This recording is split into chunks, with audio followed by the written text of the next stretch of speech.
I'll divorce the barren good-for-nothing and remarry a young and pretty woman. Just after I had my ovaries removed, Steve suddenly stood up from his chair, interrupting the doctor's explanation, and burst into loud laughter. Both the doctor and I were shocked and looked up at Steve. I already have a cute girl. I'll have her give birth. Saying that, Steve took out divorce papers from his bag. Apparently, he had prepared them ever since I was first diagnosed. Hearing this, I felt ridiculous. I understand. Glad you're reasonable. Steve, saying this, sat back down and urged the doctor to continue the conversation. The doctor glanced at me and then began to speak. Actually. What? At the doctor's shocking revelation, Steve's face turned pale. Looking at Steve like that, I shouted in my heart, "Serves you right. My name is Vanessa Simon. I'm a 35-year-old housewife. I used to work as an office clerk, but I quit when I got married. As a housewife, I do household chores and also sell crafts I make as a hobby online. I met Steve, my husband, at work. We got to know each other at a workplace where there were many drinking parties. I took care of Steve when he got drunk at a year-end party. That was the start. After that, he invited me out for a meal as thanks, and we went out together several times. One day, he confessed his feelings, and we started dating. Steve, being in sales, was a smooth talker. Being with Steve always made me smile, and he cheered me up even when times were tough. So, when he proposed, I happily accepted. Preparing for the wedding was hard, but I was happy. Steve's family consisted of his parents, his brother, and himself. His father was a very nice person, and every time we met, he gave me my favorite sweets and money for meals with Steve. I've only met Steve's brother, Jack, once, but he was a very kind person. His brother's wife seemed very polite too, and I wanted to get along with her. On the other hand, Steve's mother clearly expressed her dislike for me. The exact opposite of his father and brother. Every time we met, she glared at me and made snide remarks. Naturally, I couldn't bring myself to like her and tried to avoid meeting her as much as possible. However, Steve seemed displeased with my attitude and kept trying to bring me together with his mother after we got married. I told him I didn't like it, but Steve would get angry and shout, "Are you disregarding my mother?" I kept thinking of reasons, like wanting to spend anniversaries just with him, to avoid meeting his mother. Then one day, when Steve and I went out to eat, his mother was waiting in front of the restaurant. I turned pale and looked at Steve. "You invited your mother. I thought you'd be happy. Didn't I say I wanted to spend it just with you?" That day was my birthday, and I insisted to Steve. He looked down at me with an annoyed expression. "How long are you going to be stubborn? My mom is trying to get along. Aren't you being a bit presumptuous for a wife?" I felt like I had been hit on the head with a blunt object at Steve's words. To think he had always felt that way. Just the thought brought tears to my eyes. "Don't cry." What a hassle. It's terrible. I was looking forward to it. "So are you telling me to send Mom away right now?" Steve, becoming infuriated, began to shout. It was clear that unless I backed down, this wouldn't end. I couldn't stand the stares from passers-by anymore. Enough already. It's my fault. Right? As long as you understand. Come on, my mom is waiting. Satisfied with my obedient attitude, Steve had a pleased look on his face. Then, somewhat forcibly, he took my hand and led me to his mother. What followed was terrible. I was made to sit next to my mother-in-law and had to listen endlessly to her complaints about every single dish. And every time I ate, she would smirk and speak. "Vanessa, you seem a bit poorly raised. You don't know manners, do you?" What did I do wrong? Every time she commented, I asked, but my mother-in-law just smirked and never explained. Steve did the same, just smirking and laughing. Steve, what am I doing wrong? Huh? You don't even know? That's why you're getting criticized. With every mocking comment, my heart shrank and I felt like crying. My much-anticipated birthday was ruined. I desperately stuffed the tasteless French meal into my stomach. The candles on the cake the restaurant had prepared were blown out by my mother-in-law. And she took center stage, making it seem like it was her birthday. The situation didn't change until we left, and I ended up having the worst birthday. Unable to calm down, I confronted Steve when we got home, but he frowned. You dare say it wasn't fun, even though my mom came especially for you. But it was mostly your mother who. How ungrateful, for just a wife. Steve said and started shouting again. It continued until the date changed, and Steve didn't calm down until the early morning. I'm going to sleep. Make sure the house is clean. With that, Steve unilaterally ended the conversation and went to the bedroom alone. Left alone, I did the housework, completely exhausted. Since becoming a housewife, Steve never did any household chores. Whenever I asked for help, he would look annoyed and retort, "You're just a housewife." By the time we had been married for 3 years, I stopped asking. And it was settled that Steve worked and I did the housework. Hey, I want a child soon. Yes. You still can't have one? What? I was puzzled by the way Steve phrased it. Our physical relationship was bland but regular. But the way he said it made it sound like it was my fault we didn't have children. Do you think it's my fault we can't have children? What else could it be? I felt anger at Steve's blunt response. Since deciding to marry Steve, I had undergone a bridal check and there were no problems. This meant that the reason we couldn't have children might be due to Steve. I mentioned this, and the next moment, I found myself on the floor. You. Don't joke. It's obviously your fault. Steve's thunderous voice echoed in the living room. I looked up at Steve, holding my stinging cheek.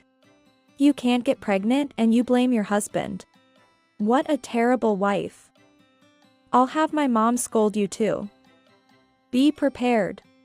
Then Steve made a call to his mother in front of me. It seems she will come to our house soon. Steve looked down at me, smirking. Hold on. What do you mean it's my son's fault? And after being supported by him, how dare you say such a thing? As soon as my mother-in-law entered our house, she slapped me across the face. The cheek opposite to the one Steve had hit was stinging and tears welled up in my eyes. Really, a woman who can't admit her own faults should be returned. Unable to have children, what a defective product. Furious at her harsh words, I glared back at my mother-in-law. Then, with a shrill voice, she started yelling at me. How dare you? Fine. Let's get you tested. Once we find the cause, we'll get compensation and get you divorced. So be prepared for that. Understood. I nodded to my mother-in-law's words. Steve seemed a bit unhappy, but was persuaded by his mother to accept the tests. We then made an appointment at the nearest university hospital. On the day of the test, my mother-in-law barged into our house. It seems she intended to accompany us to the infertility tests and hear the results herself. Steve, looking somewhat displeased, accepted her accompanying us. Upon arriving at the hospital, Steve and I were directed to different areas for the tests. I had been declared normal in a bridal check, so I was confident about this test too. The result couldn't be anything but normal. That's what I thought until the doctor's words made my eyes widen. There's a tumor. We need to operate immediately. What? While listening to the bland explanation of the surgery, my world turned dark. Beside me, my mother-in-law listened intently, but her mouth corners were upturned. showing no sign of concern. Doctor, so does this mean my daughter-in-law can't have children anymore? No, we'll just remove one ovary, so it's still possible for her to get pregnant. However, the chances of natural pregnancy will decrease by about 30%. My mother-in-law exaggerated her surprise at this explanation. Then, glancing at me, she sighed. I was looking forward to a grandchild, what a pity. But, the surgery comes first. Yes, let's start the surgery immediately. I faced the surgery, unable to comprehend the situation fully. When Steve heard the explanation from his mother, he said, see, it's not my fault, and left to drink without even waiting for his results. The thought of my husband going to drink on the day of my surgery, without a word of worry, because the success rate was high, was too much. I was convinced that Steve no longer loved me. Perhaps it wasn't as painful because I had somewhat sensed it all along. I faced the surgery alone. The operation went smoothly and was successful. The wound hurt, but otherwise, there seemed to be no issues. While alone in the hospital, I received a message from Steve. It only mentioned that chores were piling up at home and to not forget to apply for the insurance. The absence of even a simple "Are you okay?" in that message made me feel my affection for Steve disappearing. Then, during a post-surgery checkup, the doctor told me a surprising fact. The doctor had tried to inform Steve about his test results, but he had left without listening. I requested the doctor not to tell Steve for now, and to share the information during a checkup before my discharge, with Steve present. The doctor agreed to my request and kept it from Steve in the meantime. There was no contact from Steve, nor any word from my mother-in-law. Despite the ominous atmosphere, I spent a quiet and peaceful time in the hospital. I sent a message to Steve, asking him to come only on the last day. Then came the day of discharge and the checkup. Steve, unusually, came early in the morning and helped with my discharge preparations, charming the nurses. Thank you. Well, it's the last time, after all. The phrase, "the last time," caught my attention, but since Steve didn't elaborate, I decided it must have been a misunderstanding and didn't press further. When all preparations were complete, Steve and I were escorted by a nurse to the doctor's office, where the doctor was waiting. Ms. Vanessa Simon, there were no abnormalities. Congratulations on your discharge. Thank you, doctor. I thanked the doctor. I could see Steve thanking him beside me. Just as we sat down on the chairs, the doctor was about to speak to Steve. I'm divorcing the barren woman and remarrying a young and pretty girl. Just after I had my ovaries removed, Steve suddenly stood up from his chair, interrupting the doctor's explanation, and burst into loud laughter. Both the doctor and I were shocked and looked up at Steve. I already have a cute girl. I'll have her give birth. Saying that, Steve took out divorce papers from his bag. Apparently, he had prepared them ever since I was first diagnosed. Hearing this, I felt ridiculous. I understand. Glad you're reasonable.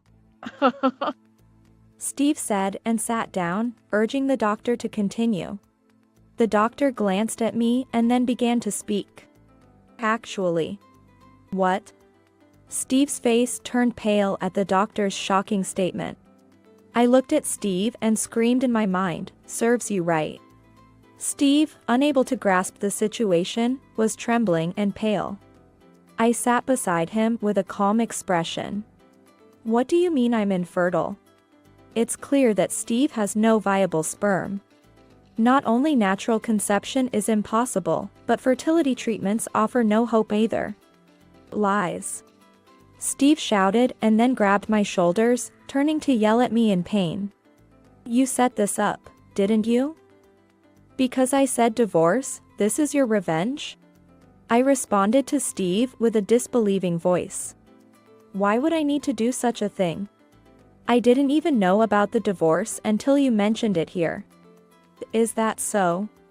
Steve slumped back into his chair, muttering something.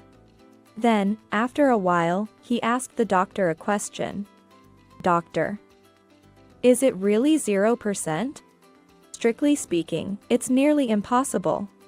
Unless a miracle happens, natural conception is out of the question. Steve's face brightened up at those words, and he immediately started smirking. Sorry, Vanessa. Seems like I've made that miracle happen. What do you mean? My girlfriend, she's pregnant. I was genuinely surprised at Steve's words, and even the doctor's eyes widened. Naturally. We came as a couple for consultation. And one of us was announcing the pregnancy of an affair partner. So, I need the divorce done quickly. I've got to get my registry sorted.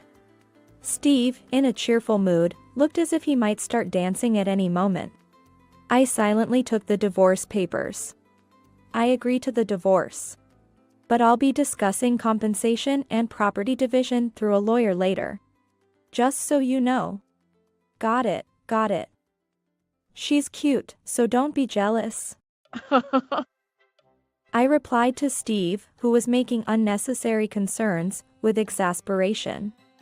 Then we parted ways at the hospital. I returned home, and Steve went back to his parents' house.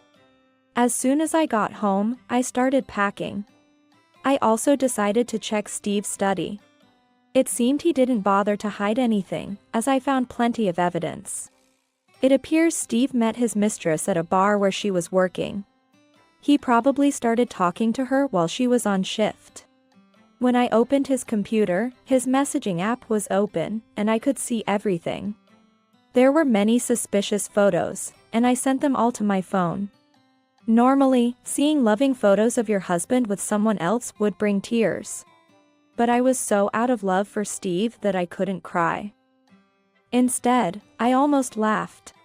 The next day, I printed the conversations and photos from the messaging app and went to a nearby law firm. The female lawyer there was very kind and listened to everything. She even got angry with him and agreed that we should punish Steve hard. I then sent a letter of demand to Steve at his parents' house. The day the letter arrived, I received numerous calls from Steve.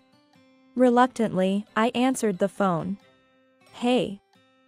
What's this? What do you mean? It's a letter of demand. Not that. What's this about compensation? Apparently, he hadn't listened to me clearly at the hospital. I already explained. The compensation is for your infidelity and verbal abuse. But I told you my girlfriend is pregnant. I can't pay compensation. Isn't your girlfriend gone now? Hearing this, Steve gasped. As expected, he was surprised, and I couldn't help but laugh. You should have told her you're married. I am now registered with her, so it's not cheating. That kind of selfish argument won't fly. Hearing my incredulous response, Steve started shouting in anger. It seems he had never told his mistress that he was married. I was shocked when she called me right after receiving the letter of demand. She had felt something was off with Steve's father's behavior. And Steve's and his mother's words. She hadn't submitted the marriage registration yet. And told me she was planning to leave the house. I had learned another crucial piece of information. But decided to save it for last. I only told Steve about these 2 points. He was speechless upon hearing them. If you hadn't interfered, I would be happy by now. No, it's your fault for not telling her.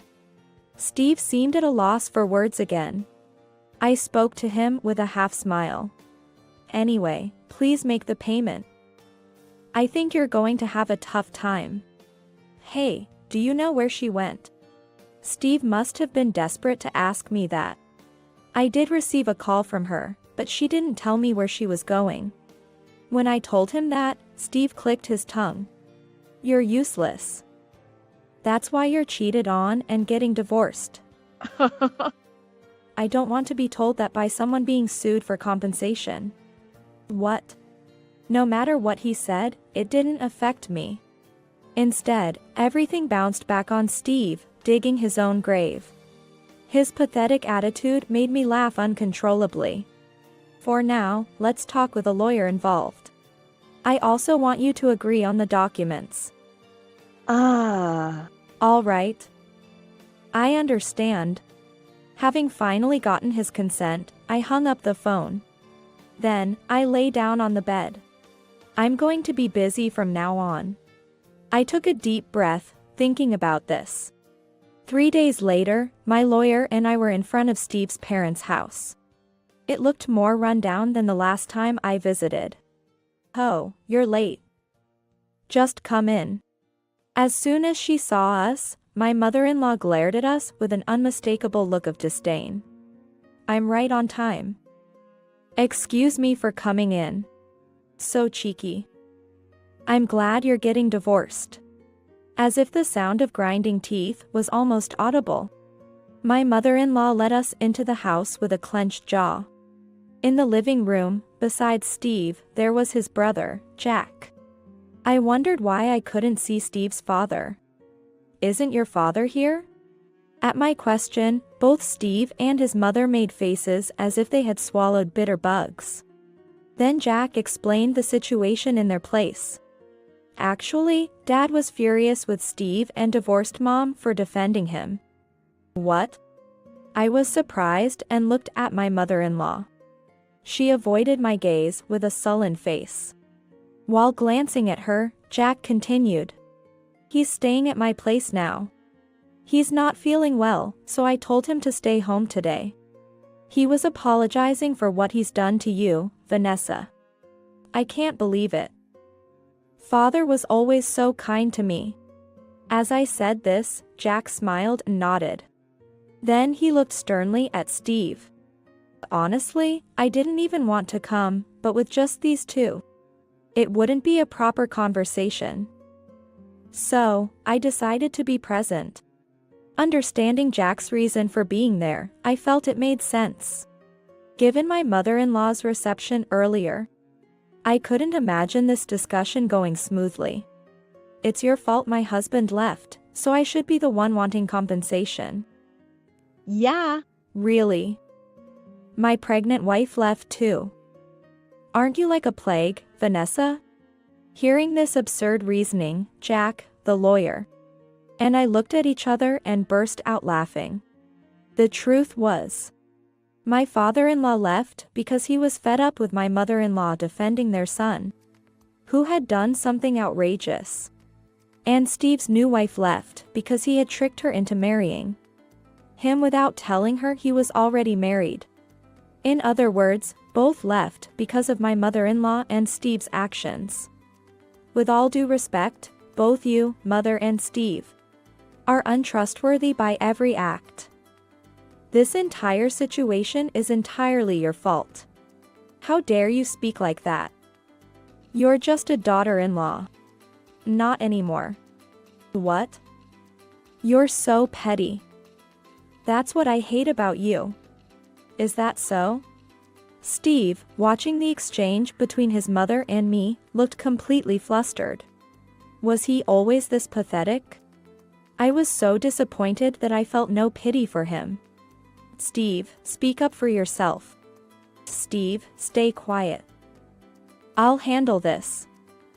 You don't have to pay any compensation, my mother-in-law said, shielding Steve. It's pathetic for a 35-year-old to hide behind his mother. I glared at Steve, who quietly submitted to his mother's words. After all that bluster, you can't say anything in front of your mom? I hated that mama's boy attitude. I'm not a mama's boy. Finally responding, Steve prompted me to drop the bombshell. Did you tell your mother that you're infertile? That's enough about that. That's where it all started. Shut up. Seeing Steve's panicked reaction, I realized he hadn't told his mother. I laid out the medical reports I had brought in front of my mother-in-law.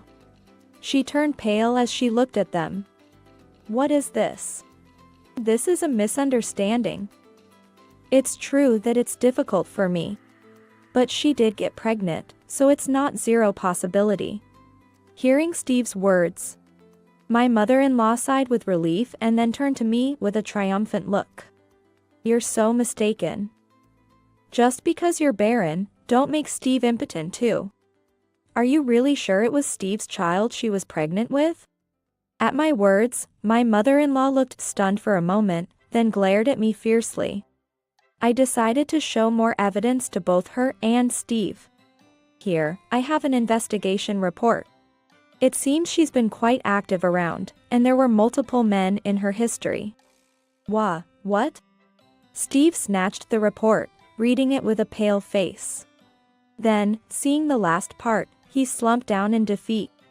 There, it was written that while she was dating Steve, she was also seeing another man, whom she married after leaving Steve's family. And the results of a DNA test confirmed that the child was that man's. So, that means I'm impotent? Unfortunately, it seems so. As I pressed the point, Steve burst into tears, clearly devastated by the reality of his impotence. Lies, I won't be deceived. It's impossible for Steve to be impotent. Refusing to believe, my mother-in-law tore up the investigation report. Anticipating this, I presented another copy of the same document. My mother-in-law glared at me resentfully. That's when Jack started laughing. This is hilarious. My brother, who always mocked me, turned out to be impotent. Jack was laughing hysterically at Steve. He then showed his phone to Steve. I'm already the father of 2. I let Dad meet them, but I never told Mom. She was already out of the picture. I have grandchildren? Why didn't you tell me? My mother-in-law leaned forward with shining eyes, but Jack looked at her coldly. Why would I tell you anything? We're estranged, remember? You haven't forgotten what you did to my wife, have you? Jack then explained everything my mother-in-law had done to his wife. His wife, a high school classmate, had been constantly berated by my mother-in-law for being from a single-parent family. After they married, my mother-in-law's remarks only intensified, pressuring her about children and questioning her fertility at every turn. Jack's wife endured for his sake, but confessed everything when she found out she was pregnant. Jack confronted his mother and then moved out, cutting ties with her. Well, she was a bit mentally fragile, so I was just trying to toughen her up. I fell for her kindness. Don't meddle in things you don't understand. Jack's sharp words made my mother-in-law twitch. Even now, she showed no signs of remorse, causing Jack to sigh heavily. I didn't even want to come to Steve's wedding. But Dad said Vanessa was a good person, so I attended. I had no idea such exchanges had taken place. Steve ground his teeth in frustration upon hearing this. I hoped Vanessa might change Steve for the better. But in the end, he just hurt her. I've grown up. I went to a better university than you, and I earn more than you. Steve's triumphant attitude seemed pathetic. Jack looked at him with pity. You have no idea where I work, do you? You went to a third-rate university. It must be some small company. I'm actually the president of this company. Jack said so and handed a business card to Steve. He also handed one to me, and I was surprised when I saw it. I know this company. Are you the president, Jack? Yeah. That's right. Jack smiled confidently, while Steve just stared at the business card, frozen. No wonder. Since Jack's company was the one that made the custom-made suits Steve loved to wear. Jack, if you're that rich, you can easily pay Steve's compensation. You're his brother after all, just give it to him. That's a joke. I have no intention of paying a penny. Besides, Vanessa wouldn't be satisfied with that. Of course not. I'll make sure he pays it himself. Hearing this, Steve's shoulders slumped. I smiled at him, and he looked at me with desperate eyes. I was wrong, let's start over, okay? Thank you for everything until now. But there's no way I would reconsider, even if the world turned upside down. But Steve seemed utterly defeated, his head hung low. I placed the compensation agreement in front of him and asked him to agree. Well then, I look forward to the compensation payment. Thank you. As for me, this is Goodbye. we won't be meeting again. There was no reply from either my mother-in-law or Steve. Jack and I left them behind as we walked out of their house. A month later, Steve paid the compensation in full. Apparently, my mother-in-law sold some land to come up with the money. The land was where Steve's family house stood. And now my mother-in-law and Steve were living together in an old apartment near their workplace. After selling the land, half of the money went to Steve's father. And my mother-in-law was left with almost nothing after paying the compensation. My mother-in-law was going around telling her friends that I had swindled her out of money. But those who knew her character didn't take her seriously. Steve was later fired from his job due to his unhygienic appearance and increasing tardiness and absences. His work attitude wasn't great to begin with, and without his clean appearance, his pushiness became a liability, and he failed to produce results. After being fired, he's been hopping between part-time jobs but doesn't last long because of his personality. My mother-in-law is also working, but like Steve, she doesn't stick with jobs long, and their life is very tight. Jack and his wife are expecting their third child this year. Their father is looking forward to the grandchild's birth, actively helping Jack's wife and getting involved in their life more than ever. Even going on trips together, building a great relationship. Jack's children are very affectionate and call me Nessie, showing me a lot of love. As for me, I was hired by Jack's company. I've been put in charge of decorations for children's suits in a new project. Thanks to my knack for crafts. It's a responsible and nerve-wracking job, but it's fulfilling and fun. I've also recently started dating a man I met there. He's really kind and gets along well with Jack. They were high school classmates and he's close to Jack's wife too, often joining them for meals at their house.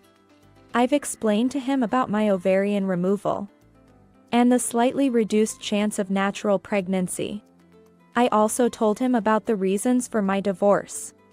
He's been very understanding, saying he doesn't care about that and wants to spend time with me. I feel the same, and lately, our routine on weekends has been enjoying our shared hobbies of reading and crafting either at his place or mine. He's even mentioned wanting to introduce me to his parents soon, which has me nervously working on handcrafted gifts for them right now. Vanessa, can you make the rose decoration? Leave it to me. My days are busy but filled with joy and enthusiasm. I'm looking forward to a happy life filled with things and people I love.